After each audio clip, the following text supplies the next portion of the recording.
Hey guys, this is Jerry, welcome to the channel. This is the all-new Tank 300 diesel that's available in New Zealand, Australia. Today we're going to have a quick walk around and I'll go with a POV Drive form to show you how the vehicle drives on the New Zealand country road. This vehicle is listed in New Zealand for $57,990 plus ORC right now. If you're looking to purchase one in Auckland, contact us at Ebbett Pukekohe. I'll leave the contact details down in the description. In the last video, I've gone through every single feature that's available on this vehicle from the exterior, from the interior. So today, it's going to be just a quick walk around before we get on the road. Let's have a quick look. So you can hear the noise. This is the diesel engine. It's going to be a little bit noisier than the petrol and even the hybrid, of course. But overall, I love the shape. It's just over 4.7 meters long with a wheelbase at 2.75. So kind of medium-sized SUV on the market, but it looks a lot bigger because the body on frame chassis and because it's a rugged, boxy shape SUV type of thing. It can go off-road, you can still take it as a family drive vehicle. My number plate is a little bit off. But anyway, the boot space is okay, not the huge boot space, but still more than 400 liters overall. You can stack things up quite aggressively, and if you drop the seats, you can make it flat if you wish to. Anyway, second row seats, they look still spacious. Handlebars on the top, step on the side. Look at my sitting position. I'm about 178 centimeters tall. I've got a huge amount of legroom. That's really good. Side is really wide. Air vents, pockets, USB-A charging is all there. The opening is really good. Door material feels good. And let's close the door. It's not bad at all. There's ambient lighting over here since this is the top spec, Ultra, and some plastic on top, but leather finish over here, over the armrest, over the door handle. So that's really good. Sunroof at the front, which is good. Headroom is no issue at all. And by the way, on the side, we're getting 18-inch alloys. Keyless entry, keyless start is also available on all the Tank 300 vehicles available in the New Zealand market. Now on the driver's seats, the car feels really good and spacious overall. Leather steering over here with the white stitchings on the mark. Some buttons over here, pedal shifters behind. Cruise control is on the left behind the steering. 12.3-inch display, very clear for all the things. You can change to different modes like navigation mode, off-road mode, or most people are going to go with classic mode, whatever you like. In the center, that's another 12.3-inch display. They are very good response time. It does connect to the internet for your app control. It does have auto settings for your safety, driving, and things like that, which is really good. Cameras are crystal clear. There's no issue at all. You can see everything around you. Only thing is this car does not have the auto parking assist, which is available on the top hybrid version. But most people may not use it, I'll be honest with you. Heated seats available, cooling seats available, and massage seats is also available on this particular trim, which is the only trim that's available in New Zealand anyway. Wireless phone charging pad, air vents buttons, and many buttons for your off-road and on-road settings. We're only going to drive this on a standard mode, not crazy or anything like that. So we are going to just get the car on the road and see how it drives. There's deep storage over here, cup holders over there. Glove box is also decent, no issue at all.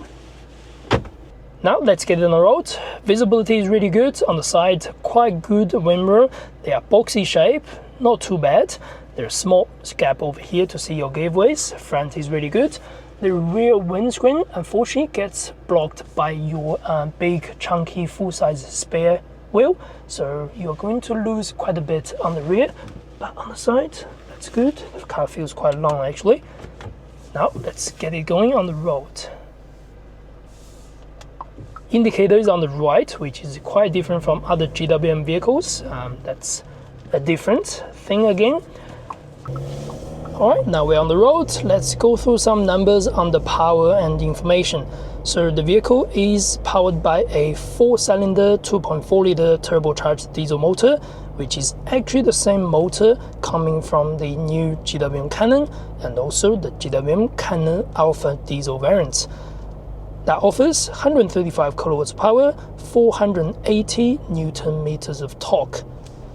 The numbers are okay. They are a little bit small on the kilowatts compared to the standard petrol motor and the hybrid motor, of course. But the torque compared to the petrol motor is a little bit more, compared to the hybrid motor is definitely less.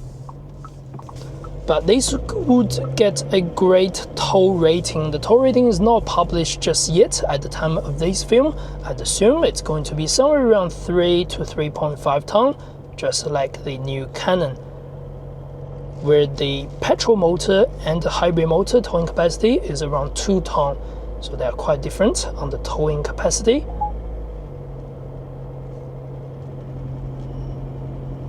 Now the vehicle's transmission is a 9-speed automatic gearbox. It works quite different compared to the petrol non-hybrid 8-speed auto, I think, that come with that motor. Very different transmission shifts and things like that. It's still very smooth. At some stage you are going to get a small delay here and there when you want to take off, but the delay is definitely a lot better compared to the hybrid. The hybrid does have a bit stronger delay when you want to take off, probably due to the turbo and also the hybrid EV motor. With that saying, with the low torque things available on the diesel variants, still comfy to drive. The diesel motor will definitely sound a little bit more noisier than the petrol motor, there's no doubt about that. But it felt relatively easy. You can feel the acceleration, you can feel the gear change. In some way, I think this feels a little bit more punchier than the petrol motor at low rev, but at the same time it feels really different, as I mentioned. The noise on the motor felt like you're driving a truck, I'll be honest with you. It's not as comfy or as satisfying compared to the petrol one. It's a bit noisier than I wish. And I don't know if you have noticed that I haven't really turned the camera monitoring system off, so the whole video of this POV Drive, that's actually on, and you can feel how quiet that is after the new software update. Unlike the previous Tank 300, which is available on the hybrid, for this short test drive, I'm pretty sure they'll start beeping, start telling me to watch the road and things like that. This feels a lot more different, which is really good actually. At low speed, everything is quite pleasant. You are not going to be disappointed with its performance. As I said, the transmission will take a small delay to take off, but not too bad at all. There is a small ping sound when anything changes on the speed sign recognition. Alright, normal mode, let's go. Is a delay, as you can see, and I'm putting foot all the way down. The rev doesn't go that much higher. The shift is okay, not super smooth, but not too laggy either. And also we haven't turned the ELK off either, so you are able to see on this drive just to see how the new emergency lane keeping assistance works. I think this works really good actually. And definitely no beeps or warnings and warnings. Suspension is still the same like the last hybrid or the petrol motor. Because it's quite relatively high, on some certain surfaces you can see the vehicle body roll around, but if it's flat, if it's rough all the way, it's actually quite comfy. Only thing is when you go through these areas of the country road in New Zealand, they're a little bit bumpier than your standard SUVs on the market.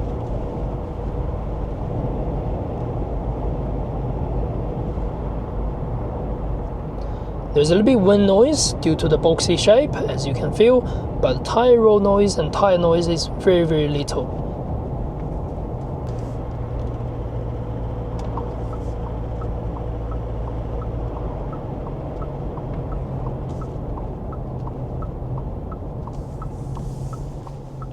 Turning, still solid. Some certain body roll for sure, but it's quite solid. The seats hugs me really well. It's quite tight. Turning over here. Again, it's quite supportive. The steering feel right now is on comfort or standard. You can make it light, you can make it sporty, but at least the weight feels good. I just think standard is pretty good for me.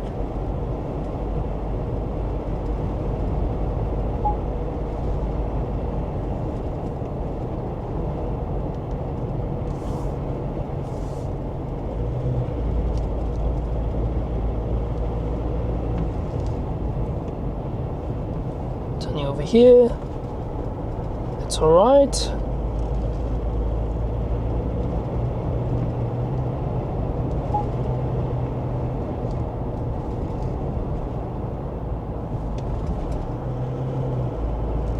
That's good too. And again, you can feel there's no facial monitoring detections, warnings. There's no emergency lane keeping, like emergency assist on the steering, which is really, really good. Unlike the hybrid I've driven in the last few weeks. Overall, this feels relatively comfy for family sort of off-roader. Compared to the standard SUV like Haval H6, it's not going to be as comfy as that, I'll be honest with you, but this is an off-roader vehicle, so do keep that in mind when you drive something like this.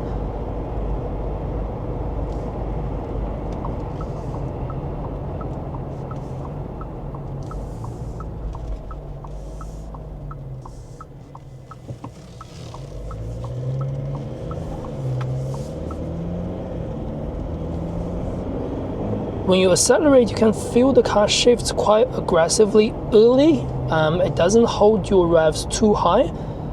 Maybe it's just the way it's protecting its transmission and things. I think the acceleration on this vehicle could be around 9 to 10 seconds, but we are going to test that just around this corner. Hopefully I will be able to test it, see how it goes.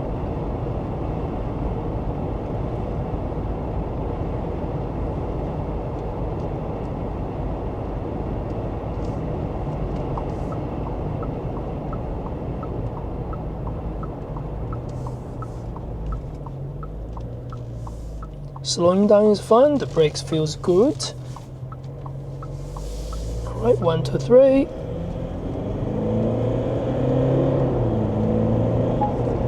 Again, it's alright. There's a car behind us, so we can't really stop to do a full stop, but we're going to go through the traffic lights, go through the roundabout and see how we can drive that.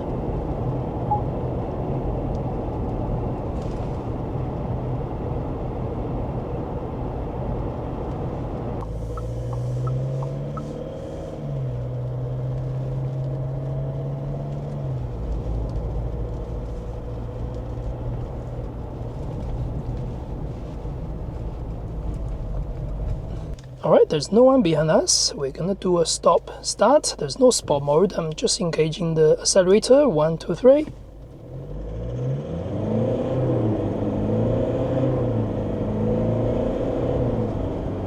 This is uphill, by the way.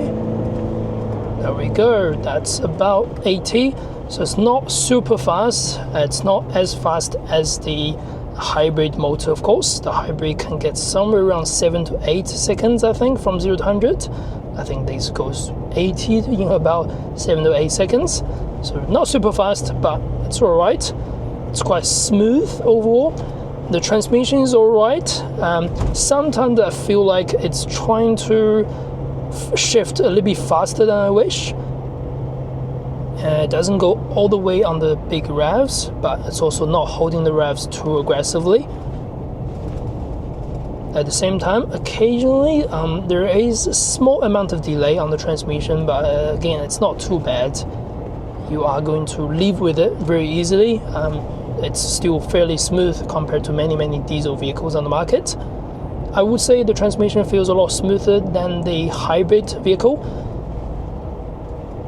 That's definitely a good thing about the diesel motor and diesel engines these days. I think that's pretty much all I wish to talk about in this particular video about the Tank 300 diesel. Again, if you're looking to purchase one, contact us at Ebbett Pukekohe. You can find the details down below in the description. Thanks for watching, I'll see you next video.